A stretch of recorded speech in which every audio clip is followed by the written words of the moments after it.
Hi, I'm Jenny from broken-better.com, and I'm here today to teach you a little bit about the moon cycle, how you can connect with it and use the energies just in your everyday life. If you haven't already checked out my meditation series that helps you tune in with the moon cycle to manifest, please do so. And if you have already done that, then this is a great video on how to go further on that. So the first thing I want to talk about is that the moon's energy is considered a feminine energy, a divine feminine. And that doesn't mean that men cannot use that energy. In fact, if you find yourself kind of in the masculine space, male or female, or however you identify, this might be a good thing for you to kind of balance out and have that feminine energy. There's a lot of interest in the moon right now and the moon cycles. I did the numerology chart for this year for 2020, and one of the things that it said was that people would have an interest in the moon and wanting to tune in with the moon and garden with the moon and all kinds of things. So I'm thinking of that. I'm seeing that everywhere, and I thought, wow, let me just put this together for people because I've been working with the moon for a really long time, and I know there's people who really want to do that and want that knowledge. So the first thing is there is a really great Wiccan analogy for the moon, and a lot of our ancestors looked at the moon as a woman and how she went through her stages of life. So I'm moving a kitty. So if you look at the waxing moon, or when the moon is growing to full, that is considered the maiden. So that is the young woman or the warrior, depending on the mythology or what you prefer. But it's the young woman who is exploring the world, coming out on her own, learning who she is, becoming full. And then the full moon is the mother, and that's easy to remember because it's that pregnant belly in the sky. And that's that when the woman is really in her fullest and mothering and nurturing and all that. And then as the moon starts to wane or grow smaller, that's considered the crone. And the crone is the woman who is no longer a mother, but is wise and now usually considered a teacher. And so there are different goddesses throughout different cultures, and they usually fall into one of those categories. In fact, some of the goddesses go through all three cycles in their stories or their mythology. But yeah, they usually are, you can find maiden goddesses, such as like Athena, she's a warrior goddess. You can find mother goddesses like Mary from the Bible. And then you can find kind of the waning goddess like Spider Woman in certain tribes, certain Native American tribes. They'll have the story of the Spider Woman, and she's a crone and she's wise and all of those things. So you have that whole kind of pantheon, and they fit throughout every culture. So, if you're a Joseph Campbell fan, you already know that. But there's these myths, and they are around in every culture, and we see similarities to what Native Americans believed, to what the Celtics believed, and very similar kind of archetypes, as Jung would have talked about. So you have that. You have those three kind of archetype of the feminine body. And that's a really good way for you to remember the moon's energy. So you think to yourself, okay, this is the waxing time, the maiden time. This is a time when we're growing, we're gathering steam, we're gathering energy. It's expansion, it's growth, it's all of those things, right? So that's the time when you should be starting something new. You can, try new things. You can, manifest. It's a good time. The new moon is a great time to start a manifestation, which is why I start the videos, the meditation on the new moon. And then the waxing moon, that whole time is a time for you to grow. So, if you're looking to attract money or whatever, any kind of expansion in your life, that is the time. It's the waxing moon. Then the full moon is the fullest power of the night sky. And if you're sensitive to the full moon, you may actually have a hard time sleeping because the energy is just so strong. Like, that's why there's all these stories of the lunacy, of people going crazy at the full moon and the werewolf. All of that comes from the energy just being so intense, and people who are really sensitive to it can feel it. Well, that energy can be harnessed. So that's a wonderful time to do anything. Any kind of change you want to make in your life, any kind of ritual you want to do. The full moon energy is so strong that I highly recommend thinking of what is it that you would like to do. In fact, Wiccans and pagans have always done things with the full moon. The full moon is the time of the nighttime is that time for magic and all kinds of things. That's the preferred time. It's a great time to get a divination done, to read tarot cards. You're just going to get more energy behind what you're doing on that full moon. And then the waning moon, if we think about the crone, there's a kitty there. There's another one in the background.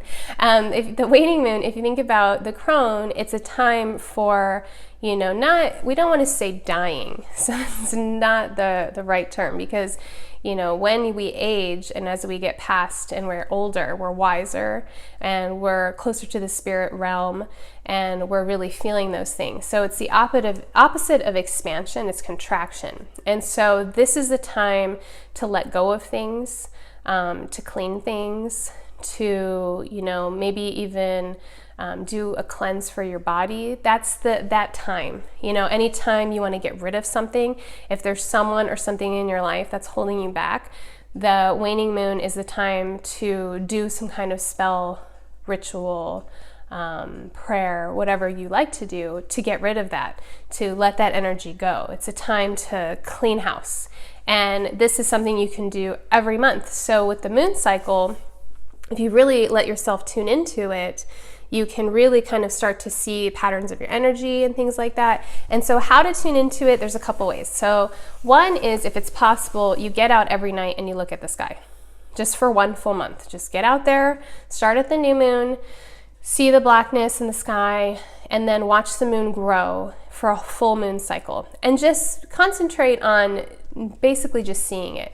You're not doing anything, you're just being present, you're just noticing it, like with new eyes, with fresh eyes. That itself can be a meditation, and that itself can actually really help you tune in with it. The other option is using a calendar. Track your energy, thoughts, anything you want for a full moon cycle through journaling. So, you can start on the new moon. Tonight I feel, and then fill in the blank, and then do that for a full moon cycle and see if the moon is affecting your energy. I know for me personally, during the new moon phase, I always want to start something new. Like, I get a new idea, I'm fresh, like I just feel it. And then around the full moon, I'm like antsy, like I can't sleep and I just have all these ideas and I'm just like energized and I'm ready to do stuff. And then as the moon begins to wane, I start to feel less so. Like it's not a good time for me to start things. And it's just not, like my headspace just isn't there. Of course you can move past it, but I just prefer to honor my feelings and really let my body feel it.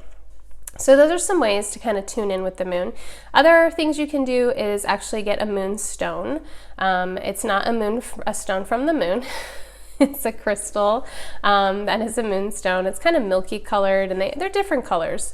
And you can get one of those and start kind of working with that, holding it in your hand every day and just kind of trying to tune yourself in with the moon. And if you're lucky enough to live near an ocean and be able to visit that every day, that's another way to be able to really see the effect of the moon, watching the tide change for the full moon cycle and really seeing that and almost feeling it in your body, like letting the tide, let the wave of the tides kind of change you and feel that into your body. That's another, you sit there, close your eyes, listen to the wave, and kind of let the water in your body attune with the water of the ocean. That would be an amazing way to do that if you're fortunate enough to live by an ocean. So those are just some ways to tune in with the moon. So when you're looking at, different things you want to manifest or change in your life, the new moon, waxing moon, full moon are the best times to do that. The waning moon is not really the best time to try to create something. Instead, it's a time to clean house and try to, if you have something you don't want or you want to get rid of, you want to let go of, it's a great time to declutter. It's a great time to face your fears, because it's the dark side of the moon, cue Pink Floyd. But it's that shadow time. So it's a time to look into your feelings, look into your emotions, examine how you feel. It's a good time to journal. It's a good time to really think about, what is it that's no longer serving you? That's the perfect kind of mantra for the waning moon. What is it that's no longer serving me? and really looking at that so that when the new moon happens, you have already started to let go of things that are no longer serving you. So you're ready to start manifesting that abundance.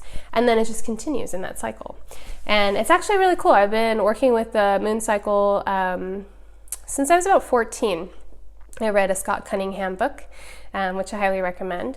And I went out to the moon. It was actually a full moon, I think, when I finished this certain section. And I just looked at the moon and I thought, wow, like, we don't really think about it in modern society. You know, we're kind of sun-based, which is masculine energy. So we're based on the sun, you know, this is the rising time, this is the sleeping time, and our clocks and everything's based on sun time. And to really start tuning in with that moon helps you balance out, whether you're male or female, or like, as I said, no matter what you identify as, it's going to balance that energy out. And especially if you're stuck kind of in that masculine energy of, you know, feeling like you're not really in touch with your emotions, you're more on the thinking plane. So if you're spending a lot of time thinking and analyzing and that kind of stuff, and you're feeling like, I need to feel more. There's a famous Pearl Jam quote, you know, I don't want to think, I want to feel. So if you're in one of those spaces, then working with the moon energy is the perfect thing for you to do right now. And it's just 1 month. I mean, it's just one moon cycle, and it's amazing. And then you might see, you know, some things that you're interested in, like you might want to start, if you have a little altar, a little meditation space, you might look at moon goddesses and maybe bringing some of their photos or, you know, things like that onto your space. You can, like I said, get moonstones and bring them on there. Looking for things that are silver, gray, black, purple, kind of giving you that moon energy, placing them there, flowers. There is even an option of having a moon garden. So if that's something that just sounds like that lights you up inside, like you're a night person and you just think it'd be great to have this moon garden. There's certain flowers that really like love the nighttime, and there's nightshades and things. Even just eating nightshades, such as tomatoes and eggplants. You know, really trying to embrace the night, you know, not marry the night, but really embrace the night, and having that equal feeling of masculine and feminine, dark and light, all of those things. And then you'll just kind of feel, I think, more balanced. So if you have questions or comments or ideas, always feel free to comment below, or check out my website, and you can email directly through there, or find me on Instagram and talk to me on there. I'm extremely open and just love to share this knowledge with people. So I think it's great and it's fun, and I hope you have a wonderful day. And if you decide to work with the moon and you have some kind of wins or some things like that, please share them with me. I'd love to know. And please subscribe for more so I can keep making these videos and feel encouraged by you.